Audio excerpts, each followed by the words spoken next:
नमस्कार दोस्तों, हमारे चैनल के अंदर आपका स्वागत है। दोस्तों, इस बार की महाशिवरात्रि की बात करें तो भोलेनाथ का सबसे बड़ा दिन और भोलेनाथ के सबसे बड़े वारों के अंदर और त्योहारों के अंदर महाशिवरात्रि का दिन होता है। महाशिवरात्रि के दिन दोस्तों हर कोई भक्त चाहता है भोलेनाथ का उसे आशीर्वाद मिले, भोलेनाथ की कृपा उसके जीवन के अंदर मिले।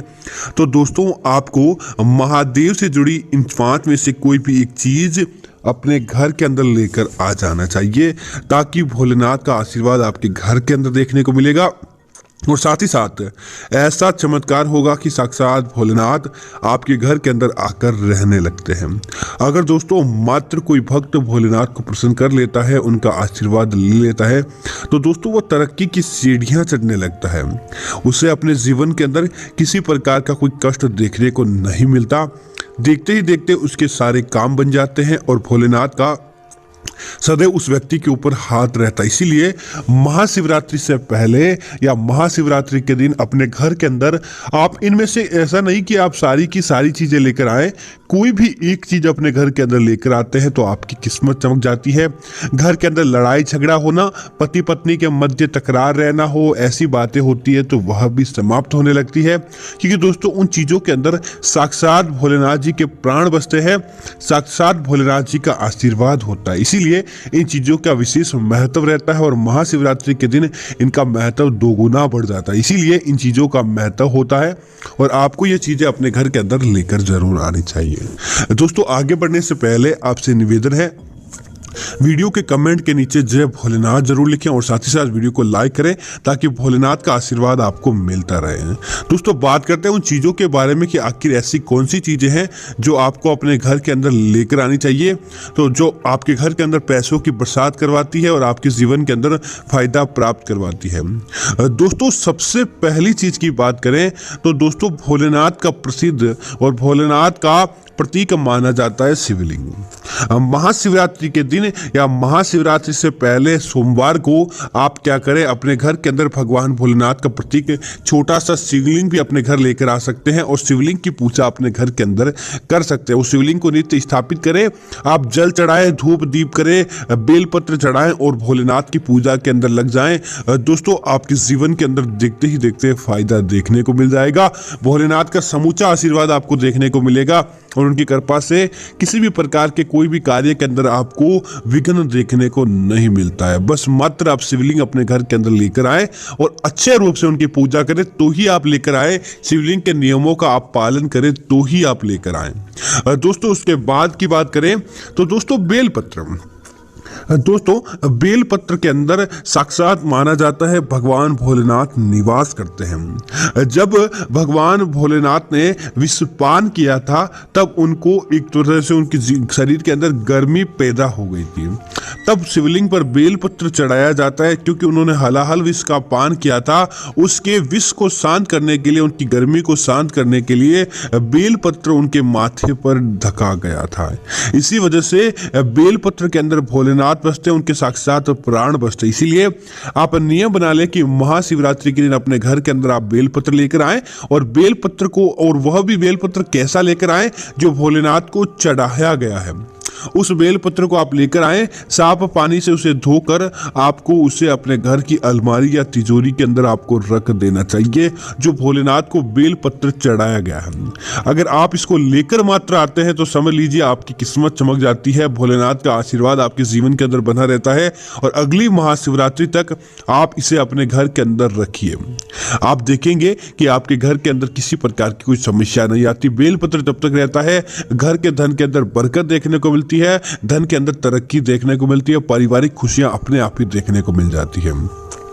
दोस्तों, अगली चीज की बात करें तो दोस्तों महाशिवरात्रि से पहले आपको पवित्र नदी का जल, जिसके अंदर गंगा जल होता है, गंगा जल को अपने घर के अंदर, क्योंकि दोस्तों गंगा जल साक्षात भगवान शिव की जटा से निकला है। गंगा नदी साक्षात भगवान की जटा से निकली है, जिसे बहुत ही पवित्र माना जाता है और जिसे भोलेनाथ को चढ़ाना चाहिए, शिवलिंग के ऊपर चढ़ाना चाहिए। तो आप क्या करें कि महाशिवरात्रि से पहले आप कहीं से भी आपसे व्यवस्था हो जाए, हरिद्वार से मंगवाए या या कहीं से भी आप मंगवाएं, गंगा जल को अपने घर के अंदर लेकर आएं और इसे नित्य इसकी एक बूंद अपने सामान्य जल के अंदर डालकर भगवान शिव का अभिषेक करें। उसके बाद देखेंगे कैसे आपके जीवन के अंदर तरक्की देखने को मिलती है, भोलेनाथ का आशीर्वाद आपके जीवन के अंदर देखने को मिलता है और कभी भी किसी प्रकार की समस्याएं आपके घर परिवार के अंदर नहीं आती। इसीलिए गंगा जल अपने घर के अंदर जरूर लेकर आए। भोलेनाथ का समझ लीजिए साक्षात भोलेनाथ का ही अंश गंगा जल होता है। दोस्तों इसी तरह एक नियम बना ले कि इस महाशिवरात्रि को अगर आप चाहते हैं आपके जीवन के अंदर खुशियां बनी रहे, जीवन के अंदर मिठास बनी रहे, कोई भी आपका शत्रु नहीं रहे, तो आपको गंगा जल के साथ साथ आपको गन्ना रस भी जरूर लाकर आना चाहिए। दोस्तों परिवार के अंदर शांति की स्थापना करने हेतु और परिवार के अंदर खुशियां लाने हेतु गन्ना रस का विशेष महत्व रहता है। और दोस्तों साक्षात प्रभु श्री राम ने भी गन्ना जल से, गंगा जल और गन्ना रस से भगवान श्री महादेव का अभिषेक किया था और साक्षात उन्होंने रामेश्वर पर इसकी पूजा की थी। तभी उनके जीवन के अंदर समझ लीजिए कि उनको इतना बड़ा कार्य करने की प्रेरणा मिली और उस कार्य के अंदर उसको सफलता मिली। इसीलिए महाशिवरात्रि के दिन दोस्तों जो कोई भक्त गन्ना रस से भगवान शिव का अभिषेक करता है उसके जीवन के अंदर अपने आप ही समृद्धि बनी रहती है। दोस्तों अगली चीज की बात करें तो महाशिवरात्रि से पहले आप भोलेनाथ का अंश ही कहा जाता है रुद्राक्ष अपने घर के अंदर जरूर लेकर आना चाहिए। दोस्तों आप अपनी राशि के अनुसार अपनी ग्रह स्थिति के अनुरूप आप रुद्राक्ष पहने। एक मुखी से लेकर 16 मुखी तक रुद्राक्ष आते हैं और कई प्रकार के छोटे बारीक मनके भी आते हैं। आप क्या करें कि आप उनमें से कोई भी अपनी राशि और अपनी कुंडली के अनुरूप आप रुद्राक्ष लेकर आ जाएं और महाशिवरात्रि से पहले आप लेकर आएं और उन्हें अपने घर के पूजा घर के अंदर रहकर आप उनकी पूजा अर्चना करें।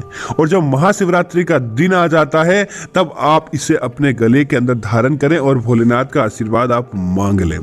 दोस्तों निश्चित तौर पर रुद्राक्ष इसीलिए कहा जाता है, रुद्र अर्थात भगवान शिव और अक्ष अर्थात की आंसू, भगवान शिव के आंसुओं से निमित्त हुआ यह चीज मानी जाती है। और दोस्तों ये अगर कोई भक्त धारण करता है तो भोलेनाथ का कृपा पात्र रहता है, उसके जीवन के अंदर सदैव भोलेनाथ की कृपा रहती है। तो आप रुद्राक्ष की माला अपने घर के अंदर लेकर आए और महाशिवरात्रि के दिन आप इसे क्या करें, पहले तो भगवान शिव की लिंग के सामने चढ़ाएं और शिवलिंग के सामने चढ़ाकर जल के माध्यम से उसे अभिमंत्रित कर लें। उसके बाद आप साक्षात इसे अपने गले के अंदर धारण करें। दोस्तों ग्रह कलेश समाप्त होता है, पति पत्नी के मध्य तकरार समाप्त हो जाता है, आए दिन के जो झगड़े होते हैं वह समाप्त हो जाते हैं, बस मात्र आप इस चीज को करने से। दोस्तों इसी तरह महाशिवरात्रि के दिन भोलेनाथ को जो जल अर्पित किया जाता है, शिवलिंग को किसी भी मंदिर के अंदर जल अर्पित किया जाता है, अगर आपसे व्यवस्था हो जाए कि भगवान भोलेनाथ को चढ़ाया गया जल आप अपने घर के अंदर लेकर आए और अपने घर के अंदर लेकर आने के बाद क्या करें, लोटे के अंदर भरकर लेकर आए और भोलेनाथ से अपने सुखी जीवन हेतु प्रार्थना करें।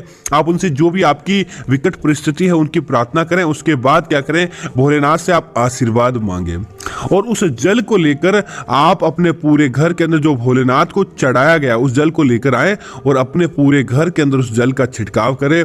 भोलेनाथ से ओम नमः शिवाय इस मंत्र का आपको लगातार जाप करते रहना है और ओम नमः शिवाय मंत्र का जाप करते हुए आपको पूरे घर के अंदर आपको इस जल को छिटक देना है। दोस्तों भोलेनाथ का समूचा आशीर्वाद आपके जीवन के अंदर देखने को मिल जाएगा। दोस्तों इसी तरह कुछ चीजों के बारे में मनाही की जाती है जो भोलेनाथ को नहीं चढ़ाई जाती है और महाशिवरात्रि के दिन उन चीजों का उपयोग नहीं किया जाता है, ताकि आप जानकारी के अभाव के अंदर उन चीजों को आप भोलेनाथ को न चढ़ा दें। जैसे कि दोस्तों तुलसी दल भोलेनाथ को नहीं चढ़ाया जाता है और इसी के साथ ही दुर्वा घास भी भोलेनाथ को नहीं चढ़ाई जाती है। ऐसा करने से भोलेनाथ के आपको क्रोध का भी सामना करना पड़ सकता है और आपके जीवन के अंदर धन हानि भी हो सकती है। इसीलिए आप इस बात का ध्यान रखें कि तुलसी दल और दुर्वा घास भोलेनाथ को नहीं चढ़ाएं ताकि उनका आशीर्वाद प्राप्त हो, न कि उनकी नाराजगी आपको देखने को मिले और भोलेनाथ का समूचा आशीर्वाद आपके जीवन के अंदर बना रहे। इसी तरह दोस्तों महाशिवरात्रि के दिन आपको भोलेनाथ का एक अच्छा सा चित्र, अगर आपके घर के अंदर भोलेनाथ की तस्वीर या मूर्ति नहीं है तो महाशिवरात्रि के दिन आप एक अच्छा सा चित्र या मूर्ति अपने घर के परिवार के लिए लेकर आ सकते हैं और आप उन्हें अपने घर के अंदर लेकर आ महाशिवरात्रि के दिन से आप प्रण लें कि रेगुलर आप उनकी पूजा करेंगे तो निश्चित तौर पर आपके जीवन के अंदर अच्छा चमत्कार देखने को मिलेगा। मैं उम्मीद करता हूं कि यह जानकारी आपको अच्छी लगी होगी। ऐसी अन्य जानकारी देखने के लिए आप हमारे चैनल को सब्सक्राइब कीजिए, साथ ही साथ वीडियो को लाइक करना और और शेयर करना ना भूले ताकि ऐसी जानकारी आपको मिलती रहे। दोस्तों, भोलेनाथ से संबंधित या महाशिवरात्रि से संबंधित किसी प्रकार की अन्य जानकारी चाहिए तो आप हमारे चैनल को सब्सक्राइब करते हुए कमेंट बॉक्स के अंदर किसी भी प्रकार की जानकारी पूछ सकते हैं। निश्चित तौर पर आपकी हर सहायता की जाएगी, अच्छे से अच्छे उपायों के बारे में आपको बताया जाएगा। धन्यवाद मित्रों। जय श्री राम मित्रों।